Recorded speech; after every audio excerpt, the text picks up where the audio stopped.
आज हम आप सबकी मुलाकात एक बेहद दिलचस्प किरदार से करा रहे हैं। और हुआ यूं कि उनका लक्ष्य था कि मुझे आईएफएस यानी इंडियन फॉरेन सर्विस में जाना है, और लक्ष्य ने वो कर लिया।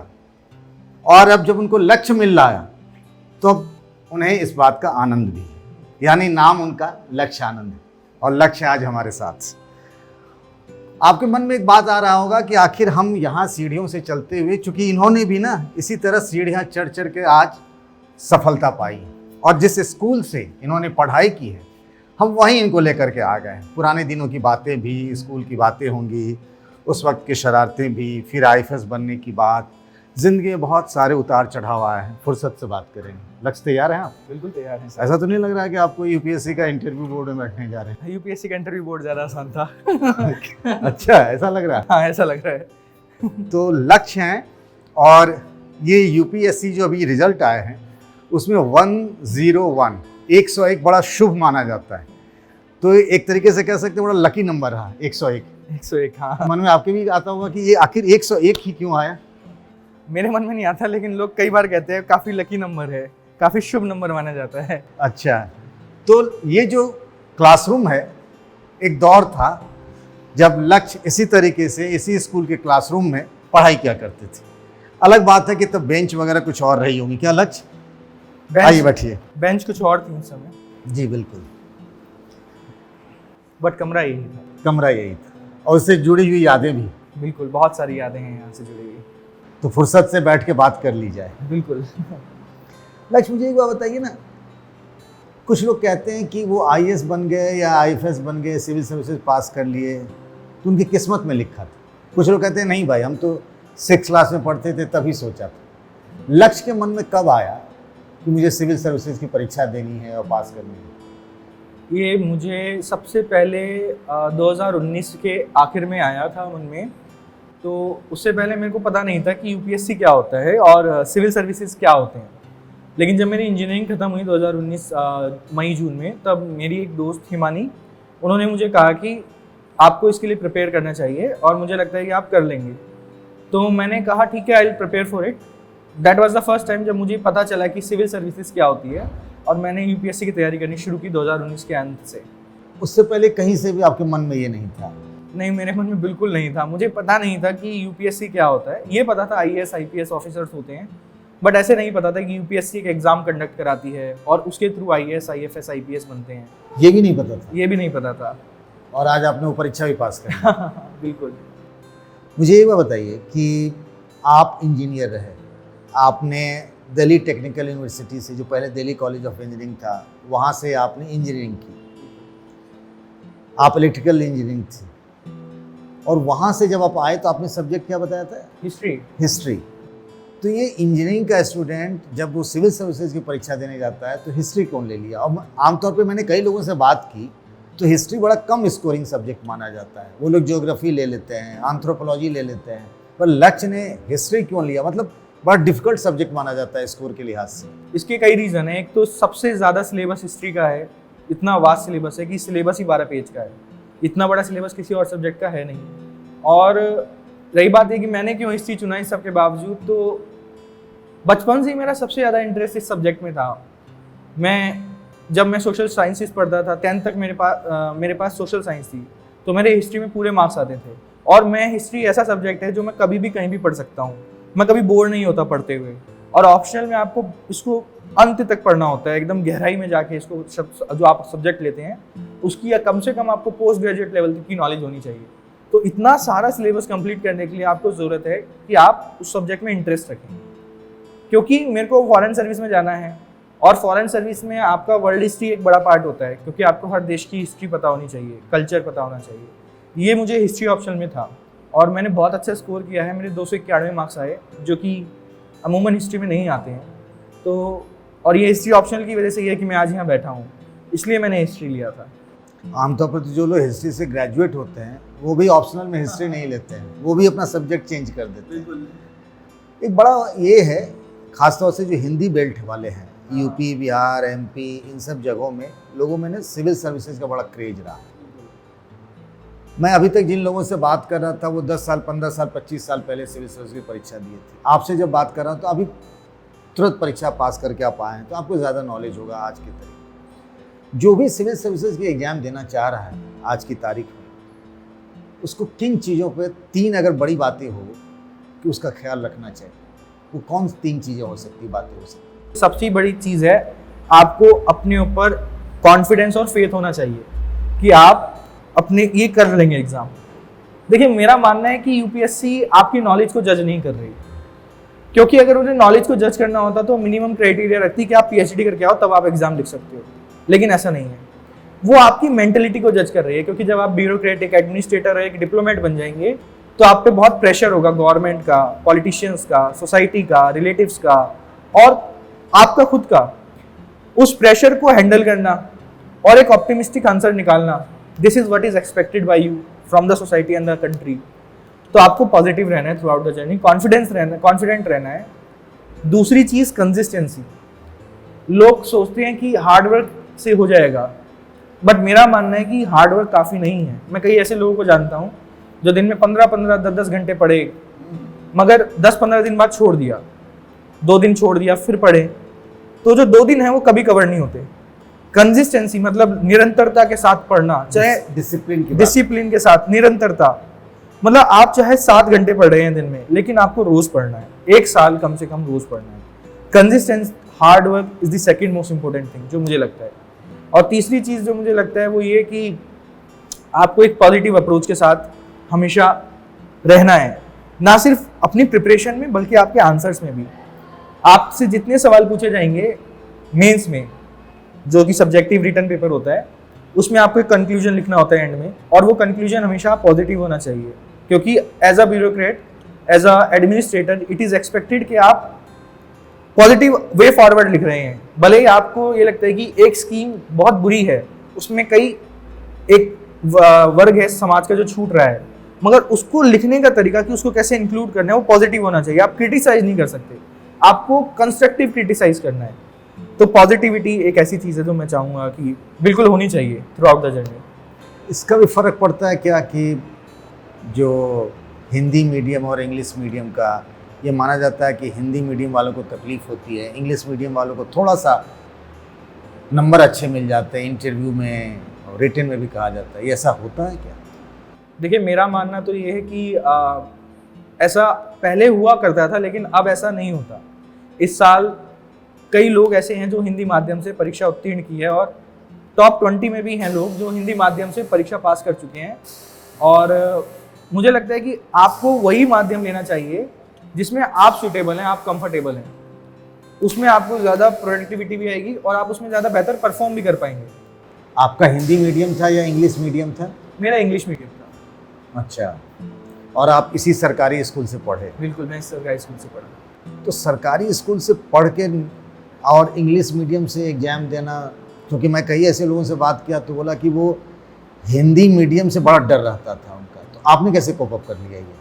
मतलब सरकारी स्कूल में इस तरह का कोई माहौल रहता है क्या? मेरे स्कूल में काफ़ी अच्छा माहौल था। हमें इंग्लिश में डिबेट्स कराए जाते थे रोज़ असेंबली में, जिसमें आप वॉलंटरीली जाके असेंबली में इंग्लिश में स्पीच भी दे सकते थे।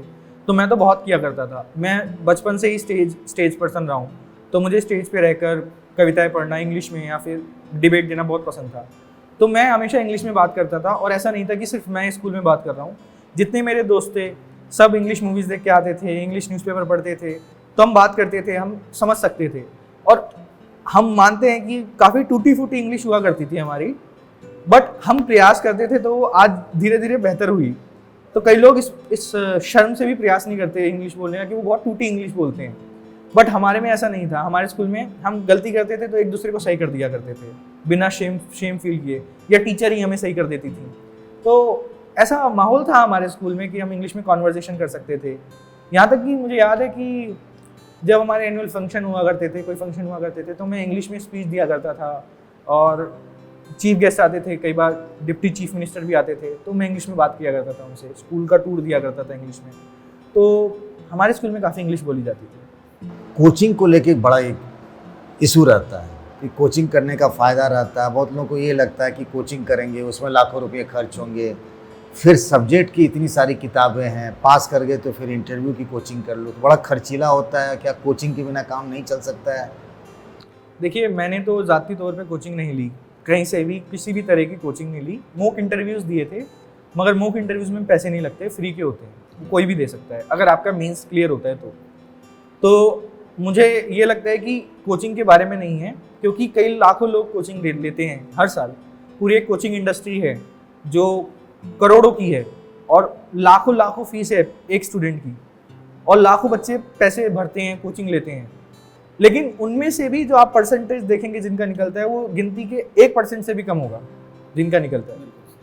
तो मुझे नहीं लगता कि कोचिंग लेना कंपलसरी चीज़ है, लेकिन ये बात है कि अगर आप कोचिंग लेते हैं तो आपको गाइडेंस मिल जाती है।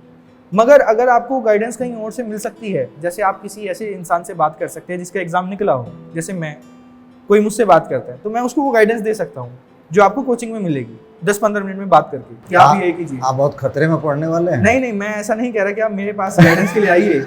मैं ये कहता हूँ कि आप अगर किसी ऐसे को जानते हैं जिससे आप अप्रोच कर सकते हैं, जिनसे आप बात कर सकते हैं, तो आप उनसे बात। बहुत सारे लोग जो ये देखेंगे, आपको देख रहे होंगे, वो तो कहेंगे चलिए भाई लक्ष्य आनंद का नंबर भेज दीजिए, मैं उन्हीं से बात करूंगा। आपके पास बहुत सारे फोन आने लगेंगे, मैसेजेस आने लगेंगे। मेरे पास ऑलरेडी बहुत मैसेजेस और कॉल्स आते हैं, फिलहाल कई एस्पिरेंट्स हैं। मैं ट्राई करता हूँ, कोशिश करता हूँ कि जितना मेरे पे समय है मैं सबका रिप्लाई दे सकूँ। और अगर आप में से किसी को मुझे मैसेज करना है तो आप मुझे इंस्टाग्राम पे मैसेज कर सकते हैं। lakshayanand.ifs करके मेरी अकाउंट है, मेरा हैंडल है, आप वहाँ पे मुझे मैसेज कर सकते हैं। मैं रिप्लाई ज़रूर करूँगा, हो सकता है लेट करूँ लेकिन करूँगा, तो I will reply you there. रही बात कोचिंग वाले सवाल की, आपने प्रॉमिस कर दिया है? हाँ मैं रिप्लाई करूँगा, बट मुझे तो टाइम अनकट के लोग कहेंगे फिर देखिए फंस रहे हैं आप। मैं रिप्लाई करता हूँ, मुझे मैसेजेस आते हैं, मैं रिप्लाई करता हूँ। आमतौर पे जो ये आपके पास सवाल आते हैं मैसेजेस में, चाहे फ़ोन पे, जो भी जिस तरीके से आते हैं, कॉमन कौन सा क्वेश्चन होता है? देखिए, कई सारे सवाल रिपीटेटिव होते हैं। हाँ। वही बार बार पुनरावृत्ति होती रहती है उन सवालों की कि सर हमें कॉन्फिडेंस नहीं है, हम कैसे करेंगे, कंपटीशन इतना है, 10 लाख लोग 20 लाख लोग हैं, हम कैसे करेंगे, सर सिलेबस क्या है, सोर्सेज कौन से लें, सबसे बड़ा सवाल कि आप पढ़ें क्या, क्योंकि एक एक सब्जेक्ट के लिए 10-10 किताबें हैं। और ये इसलिए है क्योंकि कोचिंग इंडस्ट्री है। कोचिंग इंडस्ट्री ऐसे है कि 25-25 इंस्टीट्यूट्स हैं अलग अलग, और वो अलग अलग अपनी किताबें छापते हैं, तो बच्चे कंफ्यूज हो जाते हैं कि कौन सी किताब आपको फॉलो करनी है। तो जैसे पॉलिटी के लिए 10 किताबें हैं, मिश्रा एंड पुरी, लक्ष्मीकांत, फिर उसके बाद NCERT, तो क्या पढ़ें? सवाल ये आता है। सवाल दरअसल ये भी आता है कि आपकी जर्नी कैसे रही, क्योंकि लोगों को काफ़ी अच्छा लगता है जब आप फर्स्ट हैंड किसी का एक्सपीरियंस सुनते हैं, तो ये भी सवाल आता है। तो ये कॉमन सवाल होते हैं मेरे। लेकिन मुझे ऐसा लगता है, वही सवाल जो आपने कहा कि कोचिंग कंपलसरी नहीं होती। अगर मैं बिना कोचिंग के कर सकता हूँ, और कई ऐसे लोगों को मैं जानता हूँ जिन्होंने बिना कोचिंग के किया है, तो कोई भी कर सकता है। ज़रूरी है आपकी लगन, आपके इरादे और आपकी मेहनत, कंसिस्टेंट हार्डवर्क। मैं दोबारा कहूँगा, सबसे ज़रूरी है। कोचिंग करके भी आप कंसिस्टेंट नहीं रह सकते, और कोचिंग ना करके भी आप कंसिस्टेंट रह सकते हैं। 12-14 घंटे पढ़ने ज़रूरी है? नहीं, बिल्कुल नहीं है। 12-14 घंटे इज़ अ मिथ। मैं 8 घंटे पढ़ता था ऑन एन एवरेज, कई बार 10 हो जाता था, लेकिन बहुत कम होता था। 10 से ऊपर कभी नहीं हुआ। अगर आप 8 घंटे रोज़ पढ़ रहे हैं तो हो जाएगा। मैं कई ऐसे लोगों को भी जानता हूँ जो नौकरी पेशा वाले लोग थे, सुबह 8 से 10 बजे घर पहुँचते थे, 8 बजे निकलते थे। उन्होंने तक ये निकाला है एग्ज़ाम, दूसरे अटेम्प्ट में, तीसरे अटेम्प्ट में निकाला है। तो जाहिर सी बात है, it is not about the hours of study, कितना घंटा आप पढ़ते हैं, ये है आप कितनी बार उस चीज़ को पढ़ते हैं, कंसिस्टेंट कितने हैं आप, आपका फोकस कितना है। क्योंकि देखिए, आप किताब खोल के बैठ जाइए 10 घंटे, सेम पेज पे रहिएगा, पलटेंगे नहीं। कंसंट्रेशन भी होता है ना, सबसे ज़्यादा टाइम वेस्ट होता है किताब खोल के बैठने में, क्योंकि आपका मन बहुत विचलित रहता है, 1 सेकंड में यहाँ फिर वहाँ। अखबार देखते हैं, अखबार में देखते हैं कि टॉपर की फोटो है, मेरी फोटो कब आएगी, आधा घंटा उस बारे में सोचते हैं। ठीक है, तो आप भी सोचते थे क्या? शुरू में जब मैंने अखबार पढ़ना शुरू किया था तो लगता था यार कि कितना फेम है इस चीज़ में, काश मेरी भी फोटो हो, सब सोचते हैं। और आज जब अपनी फोटो देखते हैं अच्छा लगता है, लेकिन अब जो उसकी वैल्यूज है ना, वो कम हो गई है मेरी नज़रों में, क्योंकि I been through that phase. जब आप पहले उस चीज़ में आते हैं ना, तो वो शेर भी है कि हम भी जब आए थे तो ऐसा अच्छा लगता था, नए लोगों को देखते हैं तो अच्छा लगता है, हम भी जब आए थे तो ऐसे ही थे, हम भी जब आए थे तो ऐसे लगता था कि यार फेम है, नहीं होगा, इतना कंपटीशन है। But now I have been through all this preparation, अब लगता है इट इज़ वेरी पॉसिबल। और ये फोटोज़, ये टेम्परेरी चीज़ें हैं, ये मेरी फ़ोटो नहीं है, ये मेरी पद की फोटो है, मेरी अचीवमेंट की फोटो है। एक सवाल और था बड़ा इंटरेस्टिंग, वो मेरे मन में आ रहा था कि आपकी रैंक है 101। तो आमतौर पे लोग मानते हैं, एक जमाना था जब आईएफएस हाई रैंक वालों को मिलता था, तो आप आईएएस भी बन सकते थे, तो आपने आईएफएस क्यों चुना भाई? देखिए, ये सवाल मुझसे कई लोगों ने पूछा है कि नहीं, आप, वाकई में मतलब मुझे भी थोड़ा अटपटा लग रहा है। ये अटपटा सवाल तो नहीं कहूँगा, लेकिन एक इंटरेस्टिंग प्रेफरेंस है मेरी पहली प्रेफरेंस आईएफएस ही थी, और उसके बाद आईएएस थी, उसके बाद मैंने कुछ प्रेफरेंस नहीं भरी। तो मुझे इन दोनों में से कुछ चाहिए था, आईपीएस भी नहीं भरा मैंने। तो मुझे इतना पता था मेरा आईएफएस हो जाएगा। रीज़न बीइंग कि मुझे डिप्लोमेसी में बहुत इंटरेस्ट है बचपन से, और मेरे कम्युनिकेशन स्किल्स बहुत अच्छे हैं। जैसे मैंने कहा, मैं स्टेज पर्सन रहा हूँ। एज एन आईएफएस आपका काम होता है कि आप मल्टीलेटरल इंस्टीट्यूट्स में इंडिया को रिप्रेजेंट करें, एम्बेसीज में इंडिया को रिप्रेजेंट करें। जहाँ आपके प्रधानमंत्री, राष्ट्रपति आपकी जगह नहीं है, तो आप उनकी जगह देश को संभाल रहे हैं। तो ये आप एक बहुत बड़ी जिम्मेदारी होती है, आप पूरे देश का नेतृत्व कर रहे हैं दूसरे देश में। एक ये वजह थी। दूसरी वजह ये थी कि पॉलिटिकल प्रेशर कम होता है आईएफएस पे कंपेयरिंग टू आईएएस और आईपीएस। आपके पास फ्रीडम ज़्यादा होती है क्योंकि आप देश से बाहर होते हैं, और डिप्लोमेसी एक इतनी डेलिकेट फील्ड है कि उसमें कोई लेस नॉलेजेबल बंदा या लेस एक्सपीरियंस बंदे को आप नहीं भेज सकते। तो पॉलिटिशियंस जो हैं, जो इलिटरेट होते हैं ज़्यादा, या जिनको इतनी नॉलेज नहीं होती, उनको वो थोड़ा सकुचाते हैं कि आप डिप्लोमेसी के साथ इंटरफेयर ना करें। ऑल्दो इस समय हमारे फॉरेन मिनिस्ट्री का माहौल बहुत अच्छा है। डॉक्टर एस जयशंकर जो फॉरेन मिनिस्टर हैं, वो खुद एक आईएफएस ऑफिसर रह चुके हैं, एम्बेसडर रह चुके हैं कई देशों में। तो इस वजह से भी, और एक वजह ये थी कि इंडिया का इस समय जियोपॉलिटिकल वर्चस्व बढ़ रहा है। आप देखेंगे रशिया यूक्रेन क्राइसिस में कितने सारे देशों के लीडर्स इंडिया में आए, फ्रांस से लेके यूएस तक और चाइना तक। होता ये नहीं कि जब आप आईएएस बनते हैं, आईपीएस बनते हैं, तो कॉमन पब्लिक से आपका इंटरफेस होता है। आईएफएस होते हैं तो आपसे ये छूट जाता है, बिल्कुल बिल्कुल नहीं रहता है। तो वो एक ड्रॉबैक भी तो होता होगा। देखिए, इसको मैं ड्रॉबैक नहीं कहूँगा। कॉमन पब्लिक एक वो पब्लिक भी है जो इंडिया से बाहर एनआरआईज हैं, वो जो इंडिया का इंटरेस्ट है वहाँ भी आप उनके साथ इंटरेक्ट करते हैं, तो वो भी इंडियंस हैं। इंडिया का डायस्पोरा सबसे बड़ा डायस्पोरा है वर्ल्ड में, 20 मिलियन इंडियंस देश के बाहर रहते हैं। तो आप उनसे इंटरेक्ट करते हैं, और उनसे आप जब इंटरेक्ट करते हैं, उनकी अलग समस्याएं हैं, उनके साथ डिस्क्रिमिनेशन होता है दूसरे देश में, रेस के ऊपर, कंट्रीज़ के ऊपर, नेशनलिज्म के ऊपर, अकोमोडेशन के ऊपर, स्टैंडर्ड ऑफ लिविंग के ऊपर, उनकी समस्याएं आप सॉल्व करते हैं जब आप एम्बेसी में रहते हैं। तो वो भी एक इंडिया का ही हिस्सा है, तो उनसे भी आपका जो है वो होता है। हालांकि मैं बिल्कुल मानता हूँ कि जितना interaction on level IAS IPS का होता है, जितना मैन पावर उन पे होता है, वो आईएफएस में नहीं होता। बट कई प्रोज हैं, जहाँ ये कम है तो कोई कंपनसेशन हो रहा है कि आपको हाई लेवल पावर बहुत मिलता है, आप डील कर सकते हैं दूसरी कंट्रीज के साथ ऑन बिहाफ ऑफ इंडिया। ये आईएएस आईपीएस को नहीं होता। चले जरा, बारिश तो नहीं हो रही है अभी, तो चलते हैं जरा नीचे, स्कूल चलते हुए बात करते हुए चलते हैं।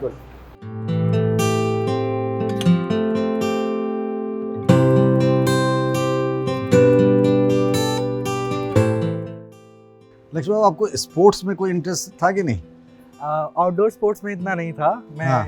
वीक रहा हूँ आउटडोर स्पोर्ट्स में, लेकिन इंडोर स्पोर्ट्स में मुझे चेस बहुत पसंद है, चेस खेला करता था। अच्छा, चेस में आप लड़ाते थे, किसका मोहरा गिराना है, कहाँ उठाना है? ऐसा तो खास नहीं है कुछ। चलिए कोई बात नहीं, आपको आउटडोर में नहीं था, उधर ही थोड़ा देखते हैं स्कूल में क्या क्या है। बिल्कुल। तो बात हम फिर घूम फिर कर लौट के उसी जगह करते हैं कि पहले प्रीलिम की एग्जामिनेशन होता है, जो कि पहली बाधा तो वही पार करनी होती है। बिल्कुल। तो ये आपका सेकेंड अटेम्प्ट था। यस। फर्स्ट अटेम्प्ट में क्या हुआ? मैं काफ़ी ओवर कॉन्फिडेंट हो गया था, ऑनेस्टली। Over confident? बिल्कुल, क्योंकि मैं इंजीनियरिंग बैकग्राउंड से हूँ। तो प्रीलिम्स में 2 पेपर होते हैं, एक तो है जीएस का, जिसकी नंबर के हिसाब से, मार्क्स के हिसाब से मेरिट बनती है, और दूसरा पेपर होता है सीसेट, एप्टीट्यूड। और यूपीएससी सवाल डायरेक्टली नहीं पूछती, यूपीएससी आपको बहुत घुमाती है, कान ऐसे नहीं ऐसे पकड़ती है, घुमा के। आपको एंड तक लगेगा रूम में जब तक आप हैं कि आप जीत रहे हैं, जब आप रूम से बाहर निकलेंगे तब आपको एहसास होगा कि नहीं, आप हार गए। यूपीएससी ऐसे सवाल पूछती है। तो वो सवाल आसान होते हैं लेकिन बहुत साइकोलॉजिकल होते हैं। तो मैंने 3-4 मैथ के सवाल गलत किए थे, और मेरा एक सवाल 2.5 नंबर का होता है, मेरा 0.3 मार्क्स से सीसेट रह गया। तो और मैं नेगेटिव भी जाता है, तो एक गलत होता है तो 0.8 कटता है। तो अगर मैं गलत भी ना करता, एक अटेम्प्ट ही ना करता, तो भी हो जाता। तो ये मेरा पहला अटेम्प्ट में गलती रही थी। कहते हैं ना, गलतियों से आदमी सबक सीखता है। बिल्कुल सीखा। तो आपने सीख लिया। बिल्कुल, मैं बिल्कुल ओवर कॉन्फिडेंट नहीं था। मैंने सोचा मुझे सब्जेक्ट में टॉप नहीं करना, मुझे नहीं आता तो मैं नहीं करूँगा। तो जो लोग प्रीलिम्स की तैयारी कर रहे हैं उनके लिए लक्ष्य क्या टिप्स देना चाहेंगे, क्या करना चाहिए, कौन सी किताबें पढ़ना चाहिए, कैसे डिसिप्लिन मेंटेन करना चाहिए? कोई कॉन्फिडेंट होता नहीं, कोई ओवर कॉन्फिडेंट जैसे आपके साथ हुआ, तो क्या क्या एहतियात बरतनी चाहिए? तो मुझे लगता है कि प्रीलिम्स में आपकी मेंटेलिटी ज़्यादा टेस्ट होती है, क्योंकि knowledge is limitless, sky is the limit. क्योंकि प्रीलिम्स में आपका जो जीएस का पेपर होता है उसमें कुछ भी पूछा जा सकता है, कुछ भी, लिटरली कुछ भी पूछ लेते हैं वो लोग। तो आप उसको हर तरह से तैयार नहीं कर सकते, लेकिन जो सबसे ज़रूरी चीज़ जो आप तैयार कर सकते हो पढ़ने के लिए वो है करंट अफेयर। पिछले 1.5 साल के करंट अफेयर आपको करने हैं, खुद रोज़ न्यूज़पेपर पढ़ के नोट्स बनाने हैं। उन नोट्स को सिर्फ बनाना नहीं है, उनको 5 से 7 बार रिवाइज करना है मिनिमम, क्योंकि करंट अफेयर में से डायरेक्ट सवाल आते हैं, नेशनल, इंटरनेशनल, नेशनल और geopolitical, science and technology, environment, her subject से करंट। स्पोर्ट्स भी हमारे प्रीलिम्स में 3 सवाल स्पोर्ट्स से आए थे। एक टोक्यो ओलंपिक्स पे, एक ओलंपिक्स पे आया था, एक वर्ल्ड टेस्ट सीरीज पे आया था और एक टेनिस पे आया था। तो स्पोर्ट्स से भी सवाल आ रहे हैं। Last to last year sports से पहली बार सवाल आए, 25-30 साल में पहली बार। तो अनएक्सपेक्टेड होता है प्रीलिम्स काफ़ी, कहीं से कुछ भी आ सकता है, जैसा मैंने कहा। इसके लिए क्या करें? बेसिक्स मतलब क्या? मुझे लगता है कि इसके लिए करंट अफेयर्स सबसे ज़रूरी है। बेसिक्स आपको एनसीईआरटी जो किताबें होती हैं जो स्कूल में लगती हैं सीबीएसई में, वो पढ़नी चाहिए बेसिक हर सब्जेक्ट का क्लियर करने के लिए, क्योंकि तभी आपको न्यूज़ भी समझ में आएगी। जैसे मान लीजिए मैंने न्यूज़ उठाई, उसमें लिखा इन्फ्लेशन इतनी है आज, फला इन्फ्लेशन, बट मुझे पता नहीं इन्फ्लेशन क्या है, क्योंकि मैं इकोनॉमी बैकग्राउंड से नहीं हूँ। आपको उसके लिए एनसीईआरटीज़ पढ़नी पड़ेंगी जो बेसिक बुक्स हैं, और वो उसका कोई रिप्लेसमेंट नहीं है। आपको शुरुआत एनसीईआरटी से करनी है, 6ठी से 12वीं तक एनसीईआरटी आपको पढ़नी है, हर सब्जेक्ट की। साइंस की आप छोड़ सकते हैं, बट जो ह्यूमैनिटीज़ के सब्जेक्ट हैं उनकी आपको पढ़नी है, लेकिन उसमें भी आप सेलेक्टिवली पढ़ सकते हैं। जैसे इकोनॉमिक्स की आप 11th और 12th की कर सकते हैं, सिर्फ मैक्रो इकोनॉमी और इंडियन इकोनॉमिक डेवलपमेंट, तो उसमें कई चीज़ें होती हैं। आपने जो मोटे तौर पर जो बात कही, वो जो मैंने समझा कि 6th क्लास से लेकर 12th क्लास तक एनसीईआरटी की सारी बेसिक किताबें पढ़ बिल्कुल, that is the bare minimum जो आपको करना है। और 1.5 साल के लिए पीछे के लिए अगर हम करंट अफेयर का देखें तो क्या न्यूज़पेपर पढ़ लें या न्यूज़ चैनल भी देख लें, क्या कर लें? न्यूज़पेपर पढ़ना ज़्यादा बेहतर रहता है, क्योंकि न्यूज़पेपर जब आप पढ़ते हैं तो आप सवाल पढ़ते हैं ना पेपर में, पढ़ने की आदत हो जाती है, शब्दों को सुनने की नहीं, देखने की आदत हो जाती है, समझने की आदत हो जाती है। और जो न्यूज़पेपर में जो फॉर्मेट आता है, जनरली जो यूपीएससी में सवाल आते हैं उस फॉर्मेट में आता है, तो न्यूज़पेपर पढ़ना चाहिए। 2 पेपर मैं सजेस्ट करूँगा, द हिंदू और इंडियन एक्सप्रेस, जो हमारे बाइबल माने जाते हैं करंट अफेयर के लिए। तो मैं हिंदू रोज़ पढ़ता था, मैं नोट्स बनाया करता था रोज़, जो भी मुझे इंपॉर्टेंट लगता आप जो कह रहे हैं ना नोट्स बनाने का, अब आदमी ना महीने 1.5 महीने बाद भूल जाता है। हाँ, हमारे साथ भी होता है, आपके साथ भी होता है। बिल्कुल। अब इससे कैसे निकलें? आपको रोज़ रिवाइज करना है उन्हें, हर हफ्ते में एक बार मैं उन्हें जरूर पढ़ता था। मैंने लिख लिया वो काफ़ी नहीं है, मुझे उसे बार बार पढ़ना है जब तक मुझे वो याद ना हो जाए। तो मुझे याद है मैंने प्रीलिम से पहले अपने करंट अफेयर के नोट्स कम से कम 12 बार तो पढ़ लिए थे। इतना पढ़ लिया था, मुझे शब्द दर शब्द याद था क्या क्या लिखा है इस पेज पे। और ये जो एप्टीट्यूड टेस्ट के लिए आप बात कह रहे थे, इसके लिए मैंने कुछ टेस्ट दिए थे। जैसे मैंने कहा सवाल आसान होते हैं, बस आपको ओवर कॉन्फिडेंट नहीं होना, पॉजिटिव रहना है, अंडर कॉन्फिडेंट नहीं होना। तो ये सब मैंने किया था। इंग्लिश के सवाल होते हैं, आसान होते हैं, 25 सवाल इंग्लिश के होते हैं, तो आप वो कर सकते हैं। मैथ्स के सवाल भी मुश्किल नहीं होते, आसान होते हैं। ब्याज वगैरह के सवाल होते हैं। कुछ लोग ना मैथ से बहुत भागते हैं, मेरे लिए भी मैथ थोड़ा सा बड़ा ये था। तो एप्टीट्यूड में जो मैथ्स होती है ना, उसके लिए सबसे बेस्ट चीज़ ये है कि आप जो फार्मूलाज हैं, जो सवाल आते हैं एप्टीट्यूड में, जैसे मैंने बताया इंटरेस्ट रेट, सिंपल इंटरेस्ट, ये सवाल, या फिर एज का सवाल हो गया, या फिर ऐसे कई सवाल होते हैं जो पता होता है, प्रोबेबिलिटी, परम्यूटेशंस, इनके आप फार्मूले लिख लीजिए, जैसे a+b² ये सब फार्मूले। एग्जैक्टली। सो इन चीज़ों के आप फार्मूले आप जगह लिख सकते हैं। मुश्किल से 10 पेज होंगे, मुश्किल से 10 पेज, जब आप फार्मूले लिख के ख़त्म होंगे, उनको आप रिवाइज कर सकते हैं बार बार, और वही सवाल आपको देंगे, वो उसी तरह के सवाल होंगे। बनिस्पत ये हो सकता है ज़्यादा से ज़्यादा कि कोई और सवाल आ गया, लेकिन ज़रूरी नहीं कि आपको सारे अटेम्प्ट करने हैं, आपको सिर्फ 33% मार्क्स चाहिए सी सेट में। अब हम प्रीलिमिनरी पास कर गए, आप प्रीलिमिनरी पास हो गए, अब जब हम मेंस चले गए, अब बड़ी बात जैसे है, बहुत बहुत बड़ी बात है, और लाखों बैठते हैं, लाखों उसमें से बैठते कुछ हैं, कोई मौका मिलता उसमें है, से 8-10 हज़ार निकलते हैं। तो जैसे आपका हिस्ट्री था, हाँ, तो हिस्ट्री के अब पहले तो 2 ऑप्शनल पेपर हुआ करते थे, हाँ अब 1 हो गया, हाँ जी, तो इसके कितने पेपर हो गए? ये 2 पेपर हो गए, 2 ऑप्शनल के हो गए। तो जैसे हिस्ट्री है, तो हिस्ट्री के लिए आदमी क्या क्या कौन कौन सी किताबें पढ़ ले? एक तो आदमी ये मान के चलता है स्कोरिंग नहीं है तो नंबर्स कम होंगे, पहले से बैक ऑफ माइंड ये काम करता है। तो ऑप्शनल डिपेंड करता है आपका ऑप्शनल क्या है, उस हिसाब से आपकी रीडिंग लिस्ट अलग होती है। क्योंकि मेरा हिस्ट्री था, मेरी अलग थी। हिस्ट्री भी 4 हिस्सों में डिवाइडेड है, ancient Indian history, medieval Indian history, modern Indian history और वर्ल्ड हिस्ट्री। तो सबके सोर्सेज अलग हैं। एंशिएंट इंडियन हिस्ट्री में मैंने आर एस शर्मा पढ़ी थी, उसके अलावा उपिंदर सिंह थोड़ी सी देखी थी। एक मैप का सवाल था, वो मैंने खुद किया था। दरअसल बहुत बड़ा है तो पूरा बताना तो संभव नहीं होगा, मैं मोटा मोटा बताता हूँ। इसके अलावा मैंने अपने एमए हिस्ट्री के नोट्स थोड़े यूज़ किए थे। मेडिवल इंडियन हिस्ट्री के लिए मैंने सतीश चंद्रा पढ़ी थी, इरफान हबीब की एक किताब पढ़ी थी, और इसके अलावा मैंने मेडिवल हिस्ट्री के अपने नोट्स यूज़ किए थे क्योंकि मेरा एमए मेडिवल इंडियन स्पेशलाइजेशन है, तो मैंने वो नोट्स यूज़ किए थे। वर्ल्ड हिस्ट्री के लिए मैंने सेल्फ स्टडी हिस्ट्री के नोट्स पढ़े थे। सेल्फ स्टडी हिस्ट्री एक वेबसाइट है, वहाँ पे उन्होंने बहुत अच्छे से यूपीएससी के सिलेबस के अकॉर्डिंग नोट्स बना रखे हैं, वो पढ़े थे। और मॉडर्न इंडियन हिस्ट्री के लिए मैंने बिपिन चंद्रा पढ़ी थी और थोड़ी सी शेखर बंदोपाध्याय पढ़ी थी। इसके अलावा मैंने वाजीरामन रवि की एक येलो बुक आती है मॉडर्न इंडिया की, वो पढ़ी थी। ये तीनों मेरे लिए काफ़ी थी। फिर तो आप कोचिंग की तरफ चल ही गए। वो आपको मार्केट में मिल जाएगा। अच्छा, मतलब 50-70 इंस्टीट्यूट नहीं, आप हेल्प ले रहे हैं ऐसे। हेल्प ले रहे हैं। जैसे सेल्फ स्टडी मैंने बताया, तो वो भी एक तरह से पेड होता है, लेकिन आपको बाहर मतलब आप चाहें तो ले सकते हैं किसी भी सोर्स से। हेल्प मतलब सोर्स तो रिसोर्स तो चाहिए होंगे ना आपको पढ़ने के लिए। मेंस में ना जीएस का भी बड़ा वास्ट है। हाँ, तो आप एक तो प्रीलिमिनरी पास कर गए, मेंस के लिए जीएस के लिए क्या कोई अलग से प्रिपरेशन करनी पड़ेगी? बिल्कुल, क्योंकि सिलेबस थोड़ा बढ़ जाता है मेंस में। जैसे प्रीलिम में वर्ल्ड हिस्ट्री नहीं होती, लेकिन जीएस 1 में होती है। एथिक्स का पेपर प्रीलिम में नहीं होता, एथिक्स का एक पूरा पेपर होता है 250 नंबर का मेंस में। सिलेबस डिफेंस नहीं आता प्रीलिम में, वो डिफेंस आता है मेंस में। डिजास्टर नहीं आता, डिजास्टर आता है। तो कई सब्जेक्ट्स ऐड हो जाते हैं, तो उसके लिए एक अलग स्ट्रेटेजी होती है, नए सब्जेक्ट्स जुड़ते हैं। और आप ऑब्जेक्टिव से सीधा सब्जेक्टिव पे आ रहे हैं, तो जाहिर सी बात है कि आपकी अप्रोच आंसर राइटिंग की बदलेगी। एनालिटिकल स्किल्स जरूर होना चाहिए मेंस का आंसर लिखने के लिए। तो ये चीज़ें तो बदलती हैं। अब जब आप सब पास कर गए, तो जब इंटरव्यू बोर्ड जाते हैं, तो क्या आपसे वो सवाल भी पूछा गया कि आप सिविल सर्विसेज क्यों आना चाहते थे? पहला सवाल यही होता है क्या? नहीं, मेरे से तो ये सवाल नहीं पूछा गया, लेकिन कई लोगों से ये सवाल पूछा जाता है। डिपेंड भी करता है बोर्ड पूछना चाहता है या नहीं। तो बोर्ड भी रोज़ 12-12 लोगों का इंटरव्यू लेता है और 2 महीने तक लेता है।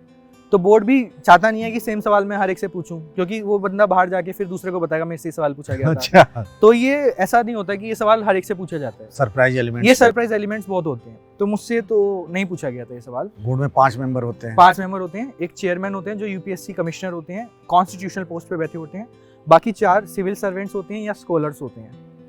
तो जैसे आप गए वहाँ, बेसिकली आपका अपना व्यक्तिगत अनुभव क्या है? क्योंकि कई लोग प्रीलिमिनरी पास किए, मेंस में अच्छे नंबर ले आए और फिर इंटरव्यू में उनके मार्क्स इतने कम आ जाते हैं कि वो सिलेक्ट ही नहीं हो पाते, या फिर उनकी रैंकिंग वो जो सोचते हैं वो नहीं मिल पाता है। तो वहाँ आदमी क्या करे जो लक्ष्य नहीं कर लिया? देखिए, मेरा तो पहला इंटरव्यू था, तो मैं उस दौर से गुजरा नहीं कि मेरा इंटरव्यू खराब गया और फिर मेरे को दोबारा प्रिपेयर करना है।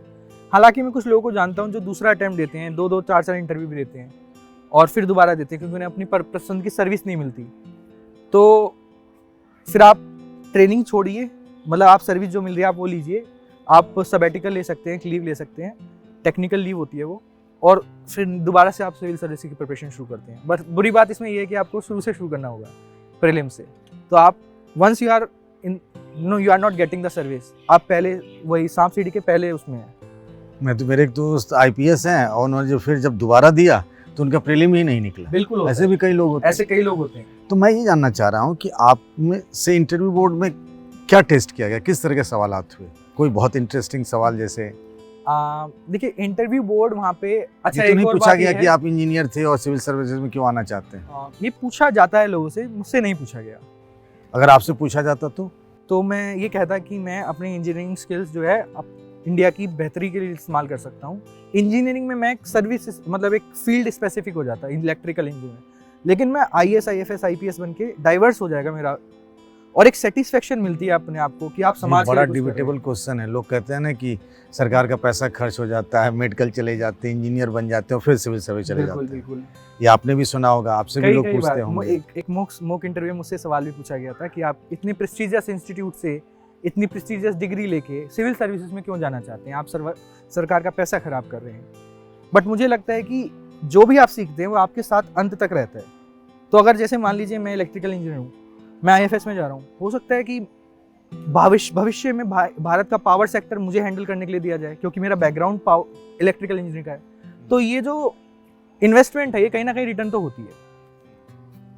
मैं जो बात कर रहा था कि बोर्ड में कौन कौन से दिलचस्प बड़े सवाल पूछे गए जो आपको याद हो अभी? मेरे को याद है मेरा कितनी पहला देर सवाल चलता है ये बेसिकली? ये डिपेंड करता है बोर्ड की मर्जी पे। ये चलने को तो 30 मिनट 25 मिनट भी चलता है, मेरा 40 मिनट चला था। 40 मिनट? हाँ 40 मिनट भी चलता है, तो 40 मिनट से ज़्यादा नहीं चलता मुझे लगता है। अच्छा, तो सवालों के बारे में जरा कुछ तो बताइए। मेरा पहला सवाल था, very renowned IAS officer Rajiv Nayan Choubey sir was my chairperson. तो उन्होंने मुझसे पूछा था पहले अपना इंट्रोडक्शन दीजिए, तो मैंने अपना इंट्रोडक्शन दिया था। तो उनका पहला सवाल था कि लक्ष्य, आप हमारे लक्ष्य हैं, आपका लक्ष्य क्या है? अच्छा, बहुत तो- इंटरेस्टिंग। तो मैंने इमीडिएटली आंसर किया था, क्योंकि मेरा सरनेम आनंद है, तो मैंने कहा था टू स्प्रेड आनंद इन द वर्ल्ड। तो that was like a very interesting question. एक सवाल मुझसे पूछा था, एक पैनल मेंबर थी, लेडी मेंबर, उन्होंने मुझसे पूछा था कि आप MA हिस्ट्री कर चुके हैं, आपने कई सारे एग्जाम्स निकाले हैं, कॉम्पिटिटिव एग्जाम्स, आपने JEE निकाला है, आपने CDS निकाला है, तो आप चाहें तो एक हिस्टोरियन बन सकते हैं। और एक, आपने CDS भी निकाला? हाँ मेरा CDS क्लियर हुआ था, लेकिन ज्वाइनिंग का जो था वो मेंस से क्रैश हो रहा था, तो मैंने मेंस दिया। अच्छा। CDS रिटर्न तो मैंने 4 बार निकाला है CDS का। SSB में 1 बार गया हूँ। क्या वहाँ आर्मी में भी जाने का मन था? दरअसल बात यह है कि UPSC सिविल सर्विसेज का सिलेबस CDS से बहुत सेम होता है, सिमिलर, GS के पेपर, तो एक तरह से आपको प्रैक्टिस करने को मिल जाता है, इसलिए मैंने वो फॉर्म भरा था। अच्छा, वो आप एक तरीके से कहिए तो नेट प्रैक्टिस कर रहे हैं? बिल्कुल नेट प्रैक्टिस होती है फाइनल मैच में जाने से हाँ पहले। हाँ एग्जैक्टली। ऑल्दो अगर उसमें हो जाता तो I would love to take, because serving India as an army person it's a privilege. तो फिर तो आपको उस हिसाब से IPS हो जाना चाहिए था। नहीं, आप देखिए ना, फॉरेन सर्विसेज में जो लोग होते हैं वो तो रो के लिए भी काम करते हैं, स्पाइस भी होते हैं जो देश की जान की बाजी लगा के देश के लिए काम करते हैं, तो वो भी इस तरह से यही होते हैं। बहरहाल, तो मैं कह रहा था कि मैम ने मुझसे सवाल पूछा था कि आप हिस्टोरियन बन सकते हैं, एक इज्जतदार पोजीशन में रह सकते हैं समाज में, लोग आपको पढ़ के UPSC क्रैक कर सकते हैं, आपकी किताबें पढ़ के, तो why do you want to go into foreign services? तो मैंने उनको जवाब दिया था कि मैम, हर साल 30,000 लोग हिस्टोरियन बनते हैं PhD करके, बट सिर्फ 30 लोग IFS बनते हैं। और जैसा आपने कहा कि मैं कुछ भी बन सकता हूँ, तो I want to be someone who is unique. मैं एक चीज़ और ये जानना चाहता था कि इंटरव्यू में बेसिकली कौन सी चीज़ होती है जो टेस्ट होता है, मतलब क्या टेस्ट करती है बोर्ड? देखिए, एक इंटरेस्टिंग बात यह है कि हमारे इंटरव्यू को इंटरव्यू नहीं कहते लीगल टर्म्स में और रिटर्न टर्म्स में भी, इसको पर्सनैलिटी टेस्ट कहते हैं UPSC में। इंटरव्यू जनरल पार्लेंस में बोलते हैं, लेकिन इसका नाम पर्सनैलिटी टेस्ट होता है, PT। इसमें आपकी पर्सनैलिटी टेस्ट की जाती है, आप कितने ईमानदार हैं, आपको ऑनेस्ट रहना है। मैं जैसे ही रूम में एंटर किया, चौबे सर ने मुझे एक बात बोली कि आपको सवाल का जवाब नहीं आता, आप मत दो। मैं आपसे आपकी नॉलेज टेस्ट ही नहीं कर रहा, आपकी नॉलेज टेस्ट हो चुकी है मेंस तक, बहुत नॉलेजेबल हो आप, मैं बस ये टेस्ट कर रहा हूँ कि आप ऑनेस्ट हो या नहीं। ऑनेस्टी, कॉन्फिडेंस, कि आप कितने कॉन्फिडेंस से अपने आप को रिप्रेजेंट कर सकते हैं, आप परोस कैसे सकते हैं खुद को, क्योंकि भविष्य में जाके आपको खुद को और देश को परोसना है दूसरों के सामने। और तीसरी चीज़ कि आप कितने काम हैं, they will put some pressure on you, they will try to जज योर टेम्परामेंट, तो आपको देखना है कि आप कितने काम हैं, आपको शो करना है कि आप काम हैं। तो ये चीज़ें हैं जो कॉन्फिडेंस, कामनेस और क्लैरिटी ऑफ माइंड। लक्ष्य का जो बैकग्राउंड रहा है बड़ा मुश्किलों वाला रहा है बेशक, बचपन से, जहाँ पढ़ने में भी, पढ़ाई के टाइम में भी दिक्कत आ सकती है आर्थिक हालत की, कुछ ऐसे भी हालात रहे क्या? बिल्कुल ऐसे हालात तो शुरू से ही रहे थे, स्कूल टाइम से ही मेरे ऐसे हालात रहे थे कि पैसे नहीं हुआ करते थे, कई बार किताबों के लिए भी पैसे नहीं रहते थे, तो मुश्किल होता था पढ़ना। और UPSC की जो जनरल स्टैंडर्ड बुक्स होती हैं काफ़ी महंगी आती हैं, 700-800 रुपये की लक्ष्मीकांत आती है। तो और कोचिंग, जैसे आप कह रहे थे, कोचिंग मस्ट माना जाता है कि कोचिंग नहीं ली तो आपका होगा ही नहीं, तो हमने भी शब्द शुरू किया था, यही सुना था। तो ये हालात तो थे कि घर में किराया देने के तक पैसे नहीं थे, फिर आप एक अच्छी डिग्री लेके नौकरी नहीं ले रहे और UPSC की तैयारी कर रहे हो, तो रिलेटिव्स भी सवाल करते थे, अब भी सवाल होते हैं कि भैया ऐसे क्यों करा, आप तो डिग्री ले, आप कमा सकते थे पहले, हाँ, इंजीनियर बन के इंजीनियर आप पैसे कमा सकते, आपको प्लेसमेंट मिल सकती थी 10-12 लाख की आराम से, इतने अच्छे कॉलेज से आप हैं। तो आर्थिक हालात तो बहुत रहे थे, लेकिन फिर मैं प्राइवेट ट्यूशन दिया करता था बच्चों को, और उन्हीं पैसों से हमारा घर का खर्चा भी चलता था और किराया भी उन्हीं पैसों से जाता था। और मेरे दोस्तों ने शुरू में बहुत मदद करी थी मेरी। अंजनी मेरी एक दोस्त हैं, IIT बॉम्बे से PhD कर रही हैं, उन्होंने, मुझे याद है वो मेरे को पैसे दिया करती थी प्रति माह की, आप जो किताबें हैं आप खरीदिए, आप पैसे per month she used to. मैं आपको बता रहा हूँ, मैंने मेंस की एक टेस्ट सीरीज ली थी, आंसर राइटिंग की, एक ही ली थी, वो बहुत महंगी होती है, 12-15 हज़ार की, तो सबसे छोटी भी वो 11 हज़ार की थी, तो वो उसने मेरे लिए खरीदी थी कि आप ये लीजिए, क्योंकि मेरे पैसे नहीं थे उस समय, तो मेरे पैसे नहीं रहा करते थे। तो दोस्तों ने बहुत मदद करी पैसे दे दे के, मेरे रिलेटिव्स ने कुछ, मेरी मौसी, मेरी नानी, वो पैसे दे दिया करती थी। तो 500 ही मिल जाते थे तो बहुत हो जाता था। आपके पिता के बारे में कहा जाता है कि वो गार्ड थे और पैसे की बहुत दिक्कत थी, फिर भी आप पढ़े, ये सब आपने झेला? बिल्कुल। मेरे पापा शुरू में तो मजदूरी क्या करते थे, शादरा विश्वास नगर में एक फैक्ट्री में केबल की तार खींचा करते थे भट्टी में से। तो ये मजदूरी सब आपने देखा है? देखा नहीं है, बताते थे पापा कि मैं काम आप करता किस हूँ। क्लास में थे? 10th तक की बात है ये। उसके बाद पापा की नौकरी लगी एक स्कूल में गार्ड के रूप में, प्राइवेट स्कूल। लेकिन फिर जब कोरोना हुआ तो स्कूल बंद हुए, और स्कूल बंद हुए तो पापा की नौकरी भी चली गई। तब बहुत हालात ख़राब थे, किराया चढ़ गया था सर पे 5-7 महीने का। तो मकान मालिक भी कहते थे खाली कर दो, तो बड़ा प्रेशर पड़ता था उस समय। तब मैंने थोड़ा ट्यूशन दे के पैसे वो किराया उतारा था, और तब से मैं ही चला रहा हूँ घर, जब से कोरोना हुआ है। तो आर्थिक हालात तो इस हिसाब से रहे थे। आपकी ज़िंदगी का कोई रोल मॉडल भी होगा? रोल मॉडल डॉक्टर बाबा साहब अम्बेडकर मुझे बहुत अच्छे लगते हैं, क्योंकि वो यहाँ से यहाँ तक गए और इतनी विकट परिस्थितियों में भी, प्रतिकूल परिस्थितियों में वो जहाँ तक पहुँचे, और उन्होंने देश के लिए इतना किया, दूसरों के लिए इतना किया, तो वो मेरे रोल मॉडल हैं। कॉन्स्टिट्यूशन उन्होंने लिखा, इतना ब्यूटीफुल कॉन्स्टिट्यूशन है इंडिया का। दुनिया में कई कॉन्स्टिट्यूशन है जो कई बार लिखे जा चुके हैं, इंडिया का कॉन्स्टिट्यूशन है जो इतना इंक्लूसिव है और अभी तक है। और आपकी ज़िंदगी की सबसे बड़ी गलती अभी तक की? सबसे बड़ी गलती अभी तक की नहीं, गलतियां तो सब करते हैं, लेकिन सबसे बड़ी इंजीनियरिंग करना। क्यों? पीयर प्रेशर था कि आपका जेई निकल गया है, अच्छी रैंक है, इतना अच्छा इंस्टीट्यूट है, DTU है, आप ले लीजिए एडमिशन। बट जब मैं वहाँ गया तो मुझे लगा, और मुझे रियलाइज़ हुआ कि I am not made for this. But मैंने वहाँ फीस भर दिया था 1 लाख रुपये, जो हमारे लिए बहुत बड़ी रकम थी। हमने कैसे कैसे उधार लिया रिश्तेदारों से, अलग अलग जगह से गिरवी रखी थी चीज़ें, तो फिर वो करना था 4 साल। मुझे लगता है अगर मैं इंजीनियरिंग ना करके एक ह्यूमैनिटीज सब्जेक्ट लेता तो मैं बहुत खुश रहता अंदर से। भले ही मैं उतना अच्छा क्वालिफाइड ना होता, लेकिन मेरा दिल ज़्यादा खुश रहता, शांत रहता। इसलिए मैंने इंजीनियरिंग के बाद MA करी हिस्ट्री में, क्योंकि हमेशा से मन था कि हिस्ट्री में MA करूं या BA करूं। मतलब ह्यूमैनिटीज आपके दिल के करीब था? बहुत करीब था। और इसलिए जब UPSC का सिलेबस मैंने देखा तो मुझे बहुत हिट किया कि यार ये तो वो है जो मैं पढ़ना चाहता हूँ हमेशा से। तो अब तो शादी का ऑफर भी आ रहे होंगे, प्रस्ताव? ऐसा खास मतलब सभी को आ रहे हैं, जो भी टॉपर्स हैं अच्छा। सभी को कॉल्स आ रहे हैं, डिग्निटरीज से, बड़े बड़े लोगों से। Already IAS IPS offer. कितनी बदल गई है आपकी जिंदगी लक्ष्य की UPSC के रिजल्ट के बाद? बहुत बदल गई है मेरी। जमीन आसमान का जमीन फर्क और है। आसमान का फर्क है। पहले कोई पूछता भी नहीं था, अब सब पूछते हैं, लेकिन वो लक्ष्य की नहीं पूछते, वो लक्ष्य के पद को पूछते हैं। लक्ष्य की जो डेजिग्नेशन है, रैंक है, उसको पूछते हैं। लक्ष्य को पूछने वाले तो वो थे जो लक्ष्य को पूछा करते थे, जिनमें से कुछ का आपने जिक्र भी बिल्कुल, किया। जिनका मैंने जिक्र किया। इसलिए कहते हैं दोस्त होने बहुत जरूरी होते हैं। बिल्कुल, दोस्त और वेल विशर्स। Exactly. जो आपके विकट समय में आपके साथ होता है वही दोस्त है आपका। फिल्मों में भी लक्ष्य देखा करते हैं कि नहीं? मैं हॉलीवुड मूवीज ज्यादा देखता हूँ। क्यों? पसंद ज्यादा है, डॉक्यूमेंट्रीज ज्यादा पसंद है। तो डॉक्यूमेंट्रीज ज्यादातर बॉलीवुड में बनती नहीं इतनी अच्छी, कम बनती हैं। अच्छा, वाइल्ड लाइफ पे या हिस्ट्री पे? हिस्ट्री पे ज्यादातर, जैसे वर्ल्ड वॉर 2 की जितनी मूवीज हैं सारी देखी हैं लगभग, वर्ल्ड वॉर 1, वर्ल्ड वॉर 2, या फिर कोई फेमस पर्सनैलिटी है, एडोल्फ हिटलर की डॉक्यूमेंट्री हुई, तो ये बहुत अच्छी लगती है मुझे। तो डॉक्यूमेंट्रीज देखना बहुत। सिनेमा हॉल जाके देखा नहीं मूवी? सिनेमा हॉल मैंने सिनेमा हॉल पहली बार गया था जब मैं 12वीं में था, उससे पहले नहीं गया था। उसके बाद मैं एक बार ग्रेजुएशन में गया था और वो मार्वल की एक मूवी देखी थी, इन्फिनिटी वॉर करके।